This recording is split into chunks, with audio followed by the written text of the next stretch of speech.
मेरा सवाल भाटिया जी आपसे है बता। कि आपने जब सरकार चुनाव था आपने कहा था कि हम किसान के लिए सिंचाई फ्री करेंगे। 12,000 रुपए उसका बिल जाता था, आज उसका दुगना हो रहा। मुझे ये बता दीजिए आप कि किसान की सिंचाई कब फ्री करेंगे? किसान इतना परेशान हाल है और आप 5 साल से ये कहते चले आ रहे हैं कि हम उसे फ्री करेंगे, कम करेंगे, कब करेंगे? आय दुगनी करेंगे। वो परेशान है, मरने की कगार पर है। खाद नहीं मिलता उसे, यूरिया नहीं मिलता। ये बताएंगे? मैं पूछ रहा हूँ। मैं उत्तर प्रदेश का ही रहने वाला हूँ। मैं बताऊंगा कितनी जमीन है आपकी? ये इससे क्या मतलब? आप ये बताइए किसान का बिल कब हाफ करेंगे? जवाब नहीं देंगे। वो पूरा नहीं कर पा रहा। 12,000 की जगह आपने 24,000 कर दिया। आप हिंदू मुस्लिम तब तक बनाएंगे आप इसका? कहाँ पर आपका बिल है? देखिए आप गिनिए। इन्होंने सवाल किसान पे पूछा, रुकिए। ठीक है, आप दोनों एमएसपी 1.5 गुना करी जाएगी। 8 साल रिपोर्ट रही, लागू किसने करी? मोदी जी ने। 36,000 करोड़ रुपए उत्तर प्रदेश सरकार ने पहली कैबिनेट मीटिंग में माफ किया किसानों का। प्रधानमंत्री किसान सम्मान निधि 1.5 लाख करोड़ रुपए किसने दिए हैं? हर साल में 6,000 रुपए 2 साल मोदी जी किसान ने बैठे दिए हैं हैं। रोड पे। आप बताइए मुझे, ये जो 55 साल रहे इन्होंने तो अपनी फसल उगाई, अपनी काटी, इटली भेज दी। इन्होंने क्या किया किसानों के लिए बताइए? मैंने तो 3 काम बता दिए भैया आपको, और आप बता के जाइएगा आपका खेत कहाँ है। वहां पे नींबू उगवाएंगे, भैया को देने हैं। मेरा सवाल मौलाना सर से है। गौरव भाटिया डांसर के लिए तालियां एक बार जोरदार। प्लीज ये बंद कीजिए। ये नाटक कर। अंजना में मेरा सवाल मौलाना सर से है कि अभी गौरव सर ने बोला कि जो पत्थर उसे नहीं फेंकते, और अभी सवाल सुनिए।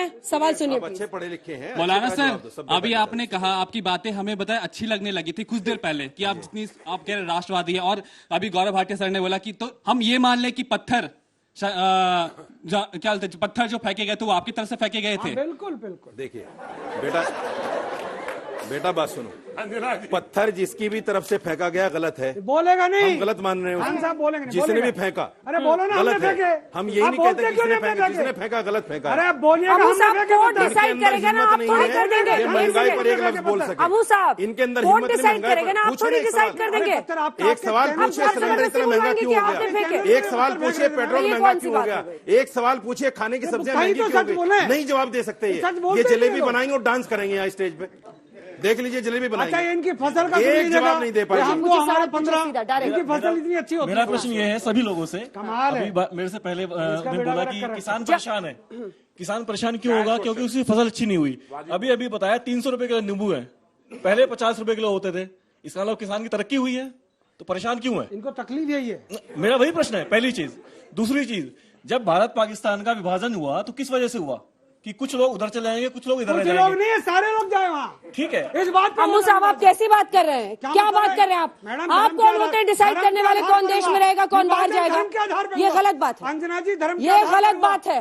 अंजना जी, जो इस देश की नागरिकता, जिसने चुना हिंदुस्तान, लाखों लोगों जिसने चुना हिंदुस्तान, लाखों लोगों की हत्या हुई। जो इस देश का राष्ट्रपति बना, उन्होंने भी चुना था हिंदुस्तान। हत्या हुई। कलाम साहब ने चुना था हिंदुस्तान।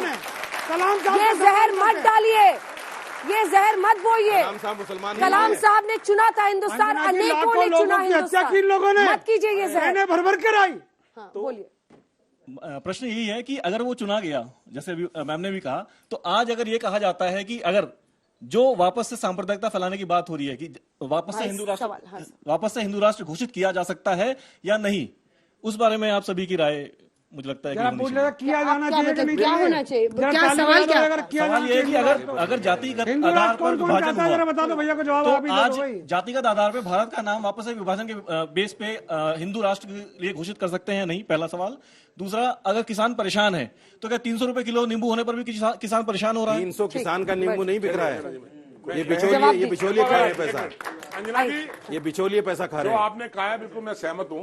मैं एक बात बड़े साफ तौर पर कह दूं, जिम्मेदार चैनल पर खड़े होकर जो अम्मू जी ने भाषा बोली या किसी भी व्यक्ति पर आपको इनका भी वो करना चाहिए। अगर ऐसे ट्वीट करते हैं, ये भी अगर गलत ट्वीट करें तो सुन लीजिए, मतलब बोलते ही 1 मिनट, मंदिर टूटे, आवाज दबा दी आपने। बोलते ही आवाज दबा दी आपने। जो आपने जैसा कहा है, भारत का जो नागरिक है, चाहे वो हिंदू है चाहे मुसलमान है, इस देश सबका है।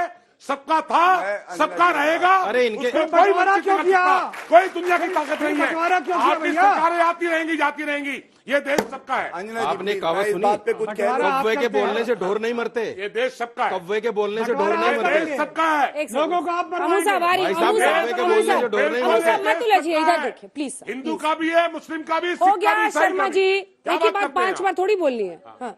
जैसे माइक में ऑडियंस को लगाती हूँ आप लोग का एकदम म्यूट हो जाता है, इससे मत लड़िए उसके बाद। सर मेरा हिंदू और मुस्लिम पे बात हो रही है, मेरा ये सवाल है आपसे, रामनवमी को, हनुमान जयंती को, या परशुराम जयंती को, या शिवरात्रि को आपने ताजे या कहीं आपके निकलते हैं, आपने सुना किसी हिंदू ने पत्थर फेंका ताजे पे कहीं भी पूरे देश में? ये रामनवमी पे, हनुमान जयंती पे, दशहरा पे आपकी ओर से ही क्यों पत्थर फेंके जाते हैं? सवाल वाजिब है आपका। जो हिंदू समाज है जब खड़ा रहता है, ताजे निकलते हैं तो सब देखते हैं खड़े हो गए, बिल्कुल ताली बजाते हैं, बिल्कुल। आपकी तरह पत्थर नहीं फेंकते। मैं जवाब दे ठीक है, जवाब दीजिए।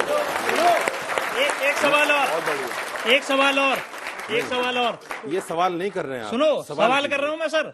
नहीं, ये सवाल मोदी नहीं, जी आपने ने तो कह दिया आप पत्थर सुनो। फेंक दे। आपने तो हमें मुजरिम बना दिया। अरे सवाल सुनिए ना, सवाल कहाँ है? ठीक है, एक साथ जवाब दीजिएगा, आप ही जवाब। मोदी जी ने 2013 में लॉन्च हुए, 2014 में वो प्रधानमंत्री बने। लॉन्च हुए। हाँ, ठीक है, ठीक है। वो गुजरात के मुख्यमंत्री थे।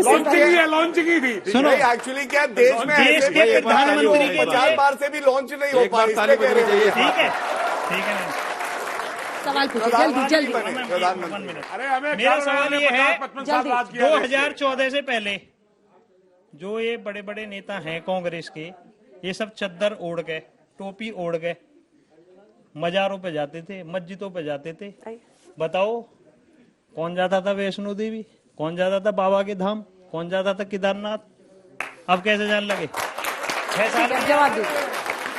उनका पहला सवाल था, वो कह रहे हैं कि हिंदुओं के पर्व पे ही पत्थरबाजी क्यों हो रही है, कभी मुस्लिमों के जो ऐसे ताजिए या कुछ निकलता है वहां तो किसी ने पत्थर नहीं मारा। मैं जवाब दे। 2014 से पहले कभी हुआ ऐसा? खूब हुआ है। क्या नहीं बात हुआ। कर रहे हैं आप? कौन से इंडिया में एक रहते हैं? मिसाल बताओ, क्या बात कर रहे एक हैं मिसाल आप? बताओ, क्या बात कर रहे एक हैं? मिसाल बताओ आप। बहुत सारी मिसालें एक हैं, मिसाल। बहुत दर्द सारी दर्द मिसालें नहीं, हैं दर्द रशीदी नहीं, साहब, दर्द नहीं। बहुत सारी मिसालें हैं। मिसाल बताइए। अरे एक मिसाल क्या, बता हजारों। दीजिए ना, अरे एक तो उत्तर बता प्रदेश में आप दीजिए। देख किस जगह लीजिए पत्थर, कितना, एक रामनवमी के जुलूस में इंसिडेंट किस आपको जगह गिनाओ पत्थर अभी। फेंके? गली मोहल्ले 2014 से बताओ। पहले कभी नहीं हुआ। झारखंड से लेकर ये जानबूझकर आप कराते फिर हैं। इंडिया में थे ही नहीं। ये कराते हैं, आप फिर इंडिया में थे ही स्पॉन्सर्ड है नहीं। ये सारा मामला, ये सब स्पॉन्सर्ड है। अरे भैया मेवात पैसा दे के पूरा कराते हैं ये लोग। आपने जवाब तो दिया नहीं उसका। जवाब दे दिया ना मैंने। क्या जवाब है? 2014 से पहले कभी नहीं हुआ, ये खुद करा रहे हैं इस अच्छा, काम ये करा रहे हैं, को। Yes, Anjana ji please. 101%। Anjana BJP ji, करा रही है। बीजेपी करा रही है, पैसा दे नाइजीरियन के का करा जवाब रही दिया है। है, नाइजीरियन। अरे दिग्विजय सिंह ने तो कह ही दिया था सर। नाइजीरियन का जवाब दिया है। दिग्विजय सिंह साहब तो कह रहे थे नाइजीरियन। कि ये गरीब मुसलमान मैं कह बच्चों को पत्थर देते हैं और फिर फेंकवाते हैं।